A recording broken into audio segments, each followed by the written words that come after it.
അപ്പോൾ ഒരു പ്രധാനപ്പെട്ട ഒരു കാര്യം, പാകിസ്ഥാനിലെ മൊത്തം ജനസംഖ്യയുടെ ഏതാണ്ട് 61% റൂറൽ മേഖലയിൽ കഴിയുന്നവരാണ്. അതിൽ തന്നെ ഏതാണ്ട് 68% ആളുകൾ കാർഷിക പ്രവർത്തനങ്ങളെ ഡിപ്പെൻഡ് ചെയ്ത് ജീവിക്കുന്നതാണ്. എന്ന് പറയുമ്പോൾ ഈ പാകിസ്ഥാനിലെ മൊത്തം ജനങ്ങളിൽ ഏതാണ്ട് 10 കോടിയോളം ജനങ്ങൾ, 24 കോടിയാണല്ലോ മൊത്തം, അതിൽ 10 കോടി ജനങ്ങൾ പ്രധാനമായിട്ട് ആശ്രയിക്കുന്നത് എന്താണ്? കൃഷി, അതുമായിട്ട് ബന്ധപ്പെട്ട പ്രവർത്തനങ്ങൾ, കാർഷിക മേഖലയിലുള്ള തൊഴിൽ, ആ മേഖല കൊണ്ടാണ് ഈ ജനങ്ങൾ ജീവിക്കുന്നത്. നമ്മളിപ്പോൾ ഈ മരവിപ്പ്, നമ്മളിപ്പോൾ ഈ കരാർ മരവിപ്പിച്ചിരിക്കുകയാണ്.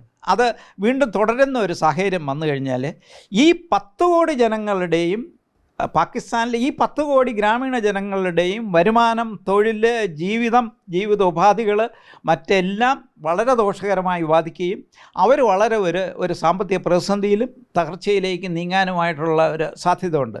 അപ്പോൾ നമ്മൾ ഈ കരാറെന്ന് പറയുന്ന ഒരു ചെറിയൊരു കാര്യമല്ല, പ്രത്യേകിച്ച് പാകിസ്ഥാനെ സംബന്ധിച്ചോളം.